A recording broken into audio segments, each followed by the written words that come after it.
the climate thing is already done. We need to be talking about existentialism and how do we survive through the collapse of our climate. And people saying, well, therefore, throw everything at AI, no matter how much energy, no matter how many data centers, because that is our only hope. That's our out. Yeah, that's our out. And incredibly smart people who are wise, who have been deeply involved in the climate space, in the environmental space, are saying that. We sometimes have to convince people we're not those AI bros that are just like, just do everything with it. We really believe that these amazing people we're talking about are closest to the actual problems that need to be solved. What an exciting opportunity that they can now be builders and solve some of these problems directly without having to depend on this infrastructure of agencies and consultants and everything all the time. It seemed to me like there were a lot more of those conversations happening around the ethics of AI, even from like the AI labs and like safety. And then there was a moment where it seemed to be, from what I saw, is like, oh, well, we can't actually have guardrails because China's not going to. So now we're just going to speed run this thing.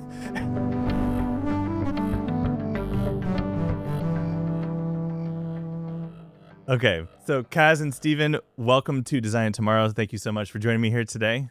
You guys are called PLAI, P-L-A-I, Purpose-Led AI. And so I'm recognizing that for our listeners who don't have as much context around you two and PLAI, just tell us a little bit more about the work you've been doing and the work you are excited to be doing, who you're becoming as an organization, and like what you see as an opportunity for the sector right now with regards to AI, but also just regards to like all of these different ways of working and transforming the sector. Well, I'm going to start with what we're so excited to be doing. Yeah. Which to me is we're just so excited to show and make people feel what is possible now in this space.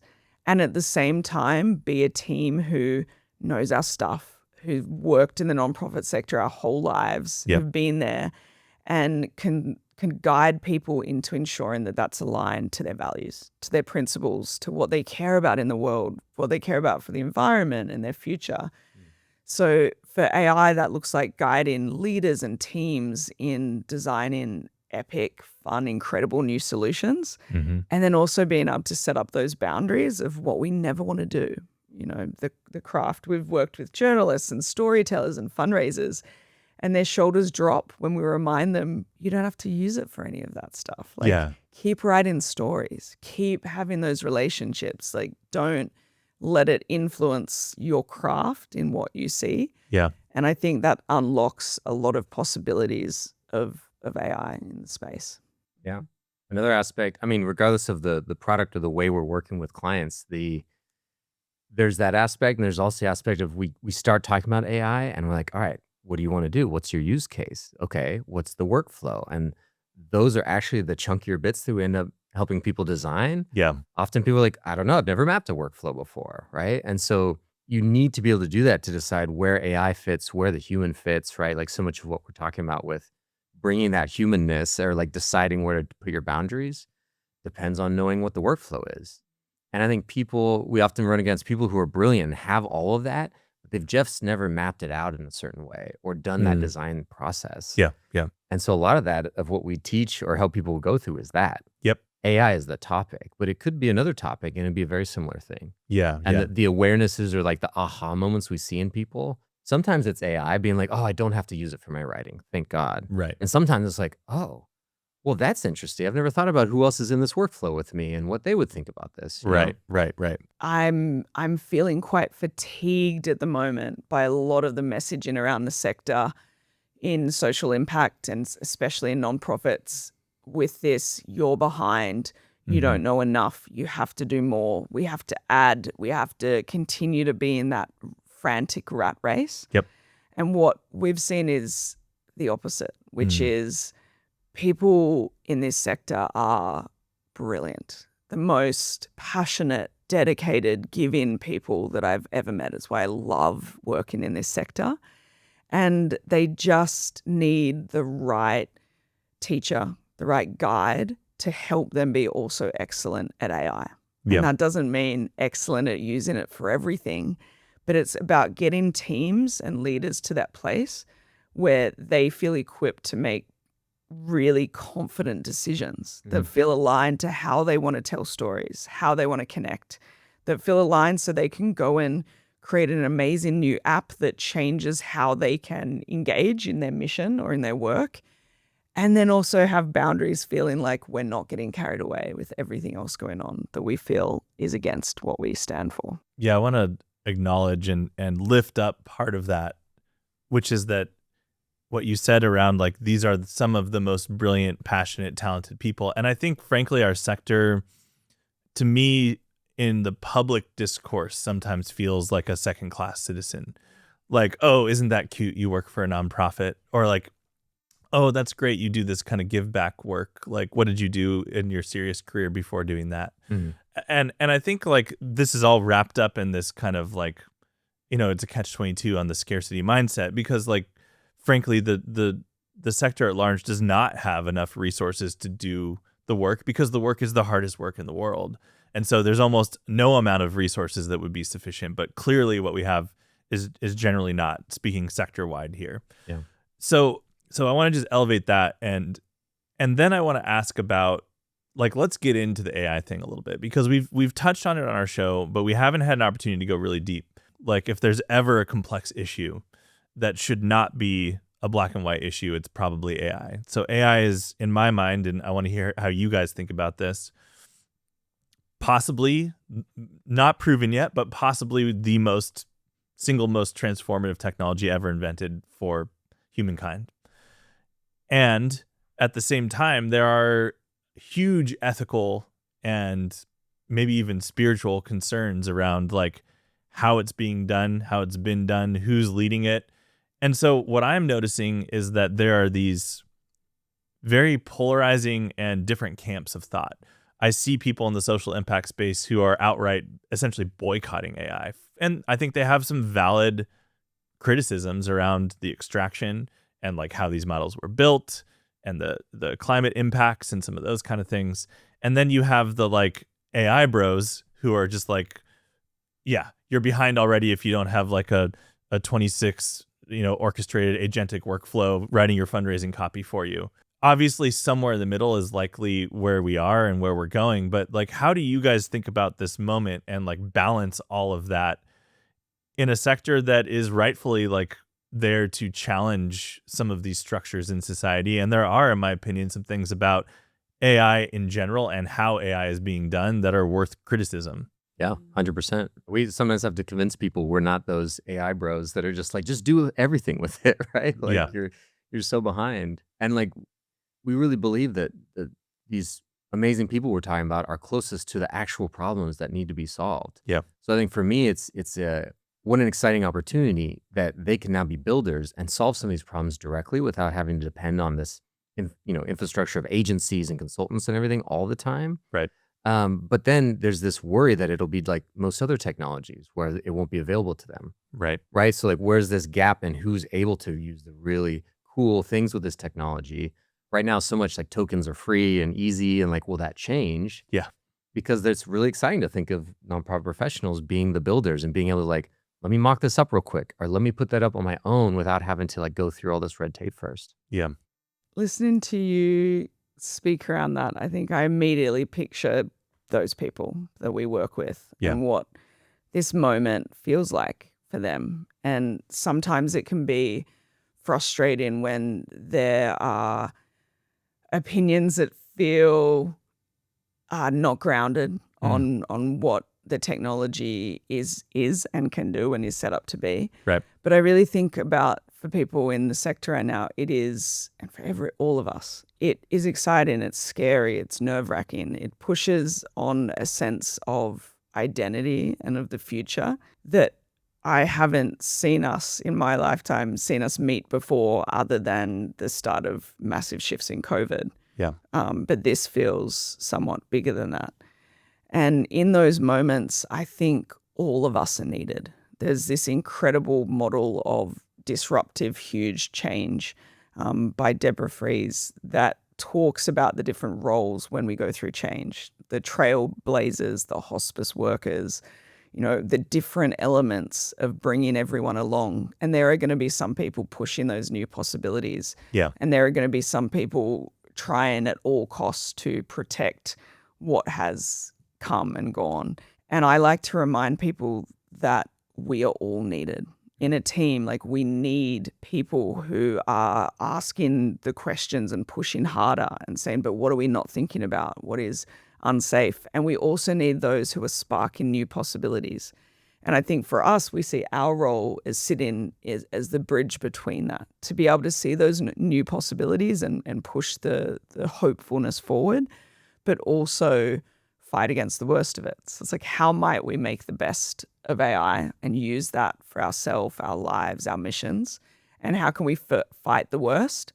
And what we're seeing a little bit of is those conversations not including the other.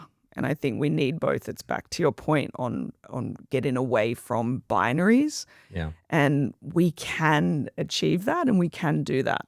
And I would love, in the sector, from those who are skeptics and who are saying we need to ban AI, I would love them to talk about what AI means for people living with a disability, what it means for someone who could communicate in language that they previously couldn't access translation. I would love them to see my mum, who's got a chronic health condition, whose life has changed because of what AI has done for research in that space. Right. And then vice versa. I would love those people who are pushing the possibilities and saying, we need to do this. This is the next big thing, to sit with their colleagues who are scared about this, who think it's a terrible idea, and say, tell me why. Tell me more. I want to listen to that. And that's, I think, the power of those conversations, and why facilitation and gathering and why design is so important, because there isn't one answer. Like, we need to sit together, and then we need to design our way forward of like what comes next. It's funny because I feel like when this started to become seriously mainstream, which to me was essentially when ChatGPT first launched, even before like it became public, right? But that's when it was like, okay, this is a breakthrough, this is coming. It seemed to me like there were a lot more of those conversations happening around the ethics of AI. And, you had, even from like the AI labs and like safety. And then there was a moment where it seemed to be, and, tell me your guys' point of view on this. From what I saw is like, oh, well, we can't actually have guardrails because China's not going to. So now we're just going to speed run this thing. And so like early on, a lot of, at least the messaging and the marketing from the major labs and the providers and the people within those teams who I genuinely believe are just super excited builders and thinkers about this, right? Yeah. If you just like separate the economics and the shareholder primacy from this, the people in these labs are deep thinkers, and they're geeks, and they're excited about this, and they see the potential. And there was a lot more talk about like the social impact potential around like, yes, drug research, medical research.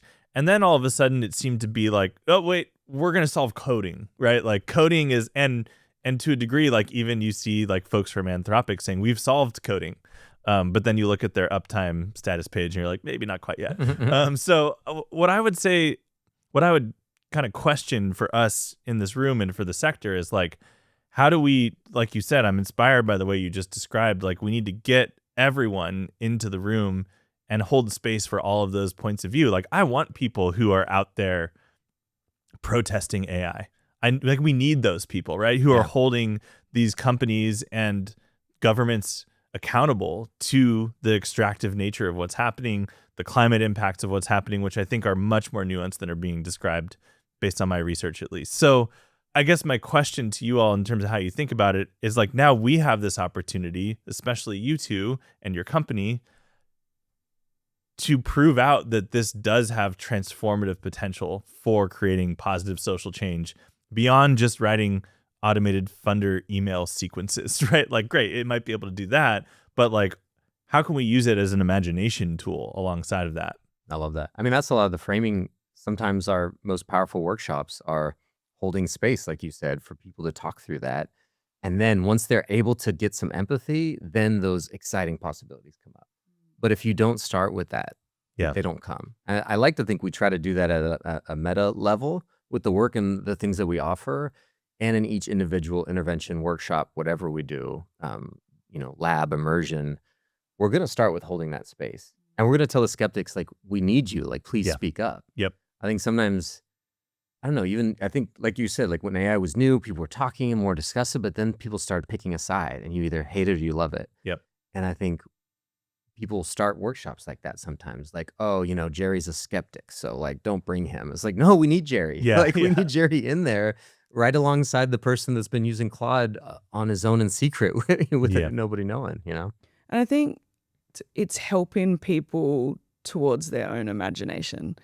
When what we've seen often in these rooms is because of the push towards productivity and efficiency and saving time. Right. The brand image of AI was that, or creating funny memes, or whatever the ChatGPT image trend of the moment. The otter on an airplane or something. Yeah, and what I think is really important for our sector is, yes, of course, we have to do that. Like, I don't know anyone in our sector who doesn't have 5 other roles that they're playing that they could 100% save time and automate and use with AI on tiny models that don't have much of an impact on the environment.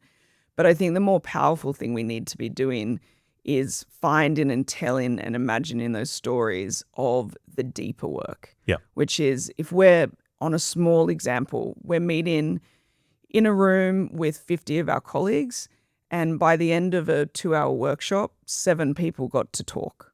And there's so many ideas there. There's so much passion and perspective and context that we can collect and sense make and process together to not remove that connection, but to lead us further towards it. Right. I was at New York Climate Week, and I'll find the name and put it in the podcast notes. Yeah. I can't remember the organization's name. But they're using AI to track endangered species in the Amazon in real time to inform decision-making and do it in a way that supports Indigenous employment, protection of the rainforest. And I want to be telling those stories to people, because what they were doing was never otherwise possible, but they were doing it fully in connection to the elders there and to how that community wants to operate. They led it. It wasn't led by someone bringing it in. Yeah. And that was long before ChatGPT. This program existed years and years ago. Wow. So one of the things I think that will break this down is people actually starting with learning. You don't have to enter it by doing. We can learn and explore what it is possible and not just talk about AI as a chat-based interface over a Gen AI model. Yep. Like, talk about the possibilities of this and lead people to things that will create further connection, that will allow complexity thinking, that will allow us to process 1 billion data points rapidly so we can have new approaches and new answers to things. And I think also too, it's the final bit is we talk a lot about bias in AI. Right. And the thing that made me smile about bias is there are definitely some organizations and institutions that have done deep, incredible, sustainable work in the area of bias. There is a lot that haven't. And there is a lot of 1 or 2 humans or a small team of humans that make decisions influenced by their background. Like, I'm a part of the queer community, but I'm white. I went to a private school. I worked for an NGO. I can never make decisions in that space without being biased. Doesn't matter how much training I do. It's like removes. So sometimes it is an important mirror for that as well, in terms of when do we need to acknowledge that, hey, that actually is a better solution than how we would approach it. And how do we have the right discernment and decision making so that isn't removing the deeply human connected work that we do. And so just real quick that I'll pull out that we didn't quite phrase succinctly is like, it has to be focused on furthering your mission. There's a billion things you can do with AI. And so like we try to center folks on like, yeah, but what's actually going to help your mission? Because anything else might just create more busy work for you. There's so many things you can do. And if it's not mission centric, then a lot of these things start to matter more about how much resources it's using, how much this or that, right? But that rainforest example, they're using it for the specific purpose of their mission, which they believe is bigger than these other. So you could tell someone's had that conversation. Right. And I don't think people are having that enough. They're saying anything is bad versus like, okay, but like, what can you do to actually further the reason you exist in the first place? Yeah, I think this is the reason why narrative change is so important, especially on this topic, because like I do think right now the narrative is really bad for AI. The narrative is, first of all, in a practical way, you load up a chatbot and you ask AI to do your work for you, right? Like that's the framing I think most people have. And then because of that, if you've had an AI experience where you've tried to use AI without the proper context or the proper training or the proper understanding, it's going to produce bad work. It's going to produce inaccurate work, right? It's going to hallucinate, whatever it is. And the models are getting better at all of that just inherently. But still, I think a lot of people have tinkered and written it off without having the right conditions to truly assess it. 100%. Not to mention that it's changing every week, right? So there's that part of the narrative that I think needs to be fixed around like, what does it mean to use AI for social impact at large? And it's not a like exclusively chat-based individual worker system. That's not how it should be thought of or imagined. And then there's the broader narrative around AI is here to replace knowledge workers and eventually more than knowledge workers. And this kind of displacement theory of AI, which we need to be taking seriously because I think there are some real already some data to show that could be happening. Then there's a counter narrative around like companies starting to look at the cost benefit of like token costs versus like paying humans to do the work. So like all of that's messy, right? And so like if we were to instead, like what's the narrative that should be out there for social impact? Like if we imagine together right here at this table 10 years from now, 20 years from now, like this is a transformative technology and everything goes wildly great and positively. Let's like pretend the world doesn't suck and everything really nice. Right? yeah. But like, what is that? Like, what's that imaginative state? Because I think there's so much in this space where we suck at imagination collectively. Not all of us, not individually. There's counterexamples, but we spend a lot of time talking about problems in this space and the injustices. And that's true. We need to do that. And that's happening for AI. But like, what if we were to imagine the best case of this? Like, what would that look like and what would that unlock for the sector? I'd love seeing, back to the people in the sector tend to be so close to the problems, like having that be celebrated because there's a human, real person aspect to that you can't really replace. Yeah. So seeing the nonprofit industry looked at as the experts. Yeah. Right. And seeing them maybe not being the builders with the AI tools, but regardless, like people that build the tools or orchestrate things would need them because they have the relationships, they have the understanding of the issues. There's clearly like the burnout, right? Like if everybody honestly, but people in the sector could be working 20-hour weeks and be getting paid more because the impact's there for it. Yeah. I think that's a dream that's very there for us if we can control the capitalism of the technology, Oh, I love that dream. But it's also, I've just noticed in my body, like trying to imagine that and holding that at the same time as what we're seeing going on is like it's hard. Physically hard for me in this space. And that is what comes up for people. So like to me, I envision bushwalks with my nephews. I envision surfing and having time to sit by a campfire and tell stories. I envision being able to have help on the tasks that I struggle with and communicate more effectively. And when we are coming together to design new solutions in our nonprofits, it allows us to have the individual thrive in that's made possible and kind of solve the busy work for us, but also help us at the things we're not good at. It would allow us to collaborate across NGOs in multiple different languages. It supports, inclusion and people living with a disability, being able to break down those walls and those barriers that have created an alternate experience for them that keeps those spaces away. It means medical research that means I didn't think I was going to get emotional in this podcast, but I just did. All right. Eric said it's okay to cry on this podcast. Exactly. It would mean that medical breakthroughs mean my mum can actually come for a walk with me longer than 20 minutes on that beach. Yeah. And holding that is like such a beautiful thing. But I also think only one piece of that imaginative, there we go. I wonder how in focus the tears are. I think the way we get there is so much more about who we are and our identity and how we make decisions, and not about AI. Yeah. I think AI is the thing of the moment right now. Yep. But if we ignored everything that was developed in the future and nonprofits only used ChatGPT 3.5 from November 2022, like I ran workshops on this stuff. Yep. If all we did was that, with that model, and we did it in an intentional way, and we prioritized our work, and we reimagined what that looked like, we would have incredible progress in the sector.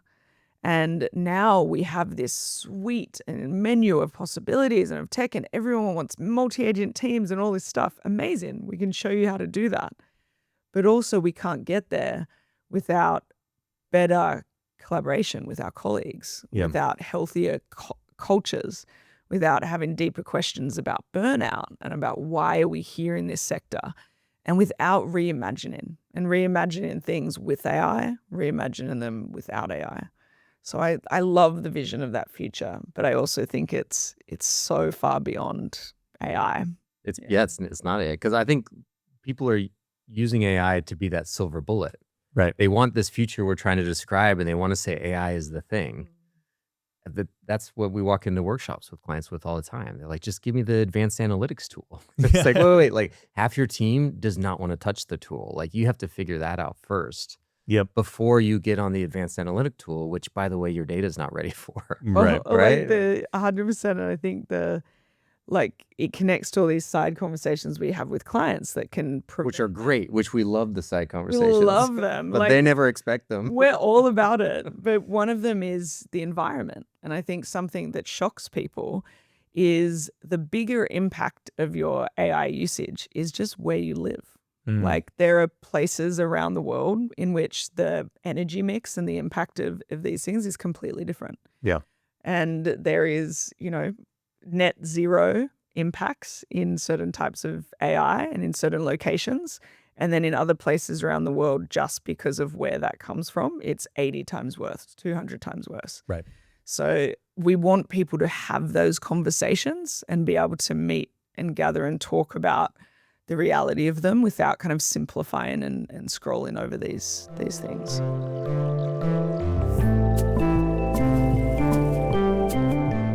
Hey friends, real quick before we continue today's episode. I'm Eric Ressler, founder and creative director at Cosmic. Cosmic is a creative agency purpose-built for nonprofits and mission-driven organizations. For the last 15 years, we've helped leaders like you nail your impact story and sharpen your strategy. But we're not here to just leave you with a fancy slide deck and a pat on the back. We roll up our sleeves and help you bring our ideas to life through campaigns, creative, and digital experiences. Our work together helps you earn trust, connect deeply with your supporters, and grow your fundraising and your impact. If you value the thinking we share here and want it applied to your biggest challenges, let's talk at designbycosmic.com. All right, back to today's conversation.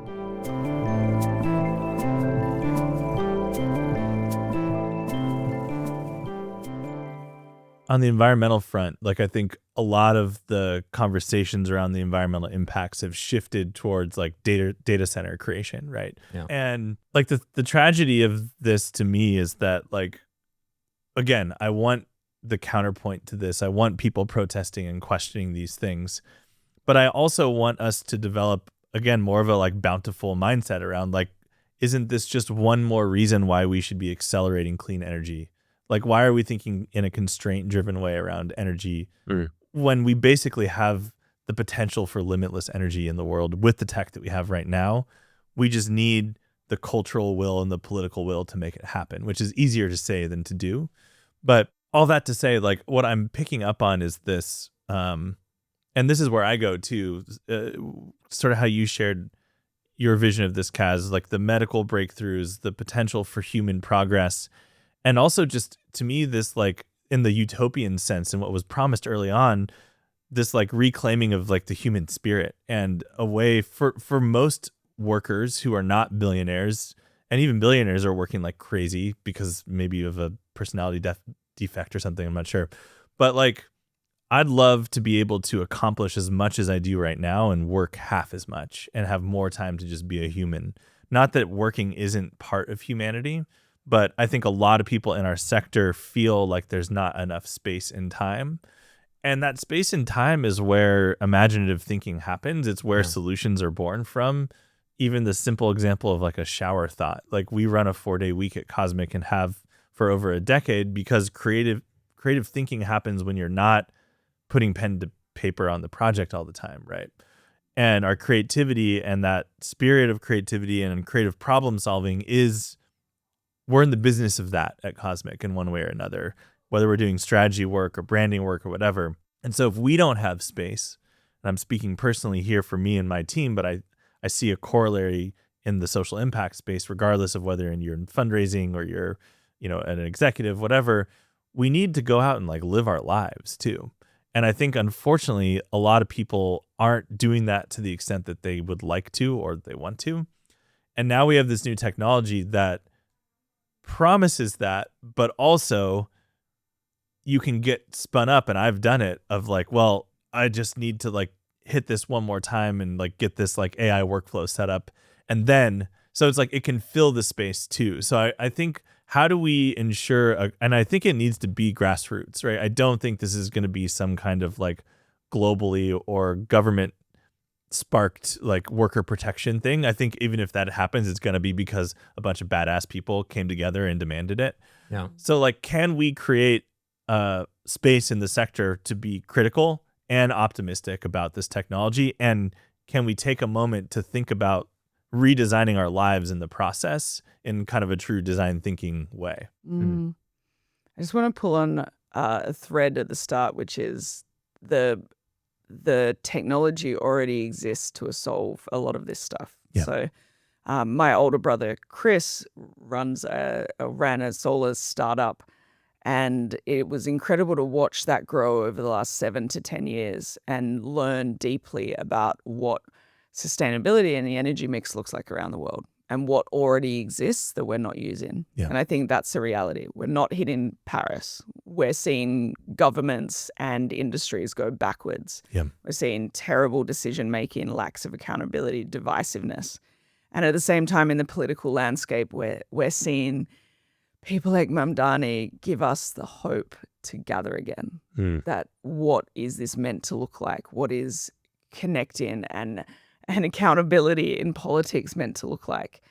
And when we talk about AI and the future and what do we need from governments and all these things, I think gathering and being able to have more time with our friends and our families isn't just a hopefulness, it is survival.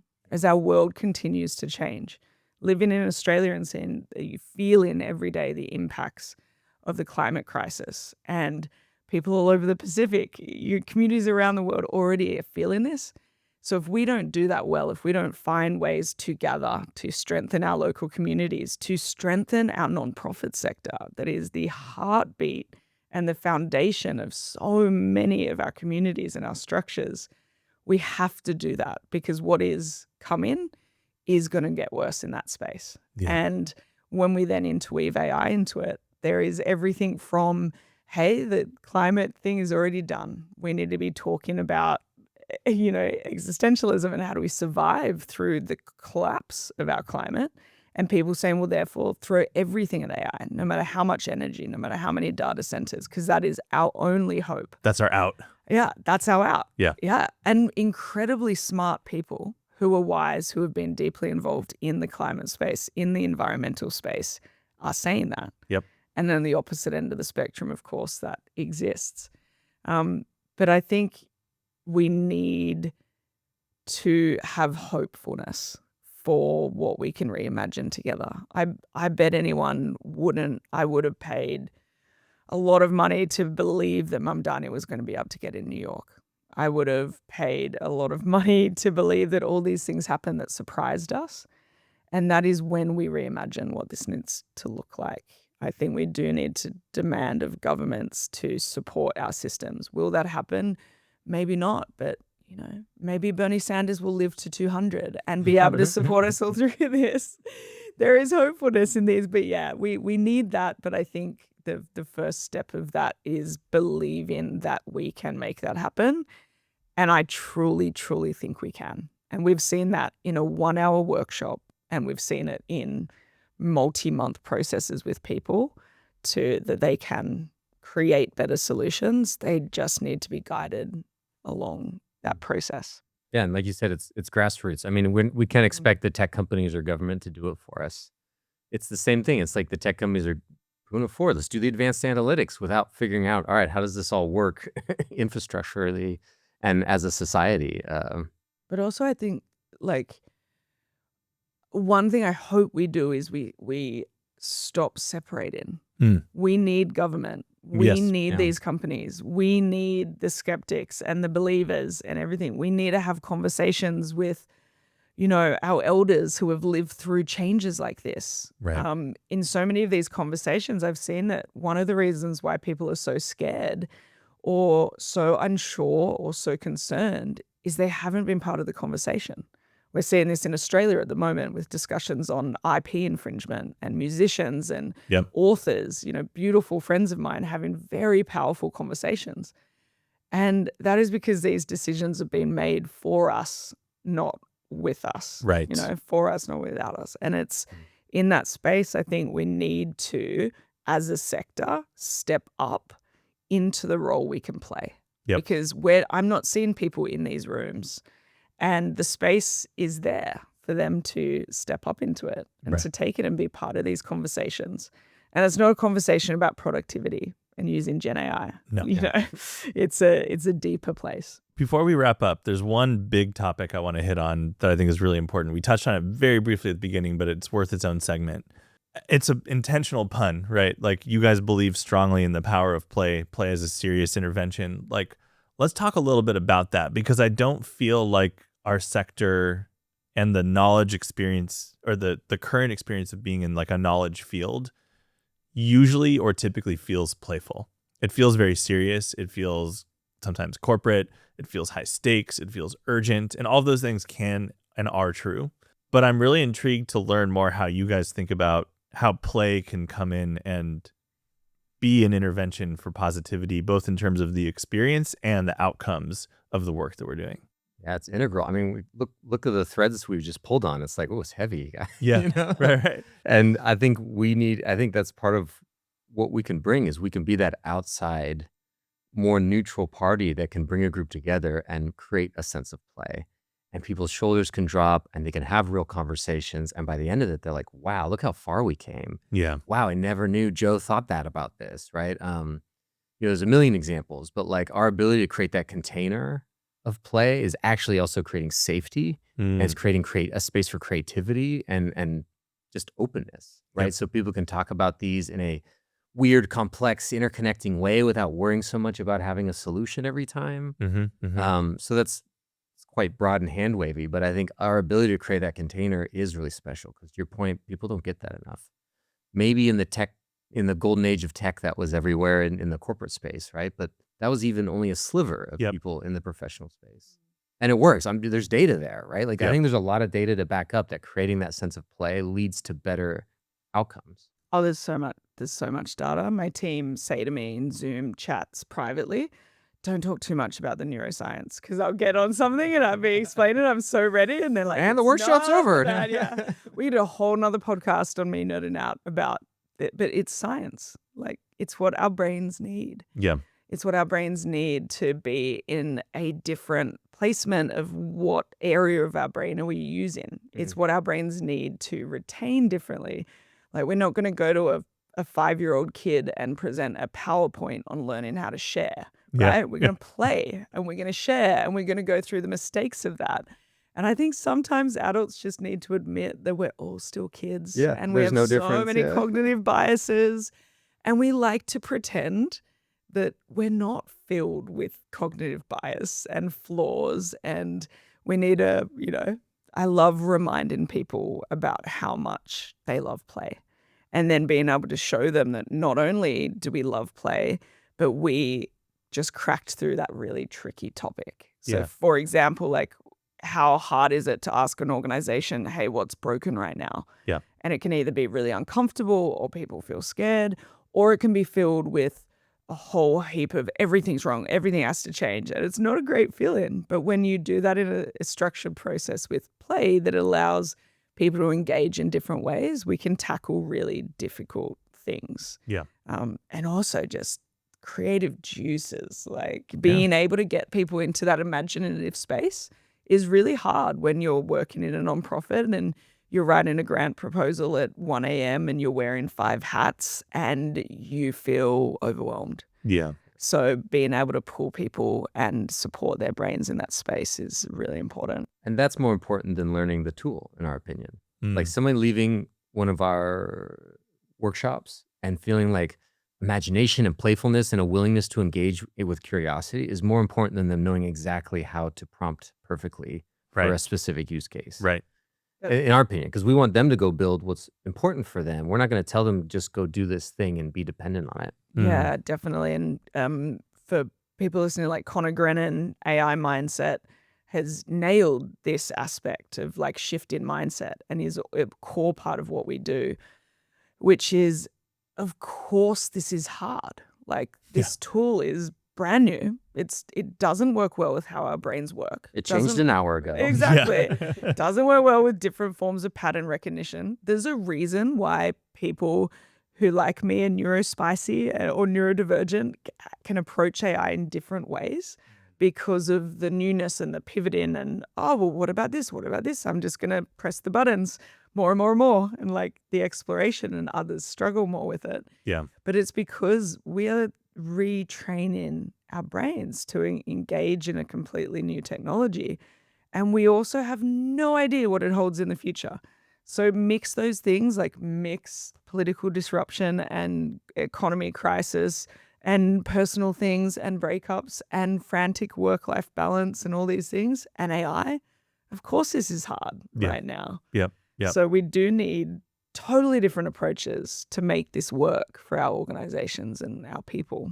Love the topic around like imaginative play, and even you mentioned like watching kids, and we all have young kids in our lives in various ways, as we've talked about off the pod.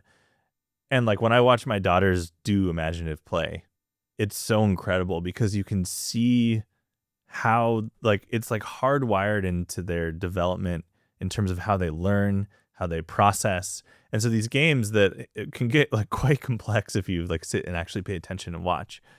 You can see them problem solve and develop as humans. Yeah. And so it's like it's innate into our biology and our psychology. And then there's this corporate world in which play is frowned upon, or not even play, but even like unseriousness, right? But that's the state in which like the biggest problems actually get processed and solved. Not the like, okay, we're going to be in this rigid structure. And, there's a place for that too in the professional world and in the social impact space. And we want it to be rigorous. We want it to be evidence-based. But I think we've leaned so far into that, like that style of academic thinking, that we've lost the humanness of it. And that might be my own point of view and how we do the work and the type of work we're exposed to. We're not out there on the front line, so to speak, all the time. And there's a lot of folks in the space who are doing that work and see that humanity, in their daily lived experience too. But that's just my sense of like the overall flavor of the sector right now.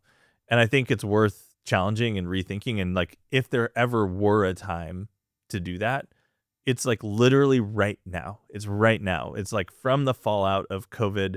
It's from the fallout of like all the Doge bullshit and the USAID stuff being spun down. And the fact that the sector is so fundamentally unsustainable in terms of how and how much money is flowing and how that happens and who makes those decisions and how that trickles down, that like, to me, I see this opportunity, and I'm seeing discussions around like we can reimagine the sector, but like we all have to do it. Right. And I'm sensitive to like, oh, one more thing now that you have to do as a fundraiser, writing a grant proposal at 1 a.m. But it really does, I think, take all of us just deciding and like doing conversations like this to imagine it together. So I appreciate you guys coming in, and I've been really compelled by a lot of what we've been working on the side and just meeting you too. So I wanted to have you on the pod. I want to give you guys a chance to do a plug on anything for our listeners who are like, okay, I'm sold. Like, where do I start? Like, what can Play help me with? What other resources are there? Where would you guys want to point people? Straight to our website. So weareplay.com. It's spelt wrong. So PLAI. But yeah, reach out if you're thinking bold and big and you want to really reimagine what things look like. Reach out to us. Let's have a conversation. For everyone out there working in the sector, we've just launched the Playground. That's right. Which is always on live experiences around AI and the skills and mindsets we need to be able to navigate all this wild change right now. We would love for people to join and be a part of that kind of growing community. And otherwise, say hi on LinkedIn, jam with us, right. Share your favorite facilitation questions. Tell us if you're terrified or excited or have cool new things that you're exploring, That's right. Yeah. And we don't play all the time, but we play a lot. Yeah. So come check it out. And we believe pretty strongly that it's not just for the C-level executive suite that should have these experiences of play and a well-facilitated space. So we're all about how can we bring in lots of people from the sector, do those in big groups and still feel connected, right? But you're not having to pay for a fancy offsite in the mountains. So come play. Yeah. And so for our listeners, whether you're at the C-level and want to do a leadership type thing or bring your whole team or a particular department in, you guys have I'm impressed by the kind of suite of offerings you guys have been designing. Everything from you can just do this on your own, right? If you're within a nonprofit or starting a new social enterprise, you guys really do have a good kind of suite of resources to meet people where they are, which I really appreciate. So to our listeners, go check it out. Kaz and Steven, thank you so much for joining me today. This was fun. Thank you so Cheers, much. man. Thanks for having us. To jam. If you enjoyed today's video, please be sure to hit like and subscribe, or even leave us a comment. It really helps. Thank you. And thank you for all that you do for your cause and for being part of the movement to move humanity and the planet forward.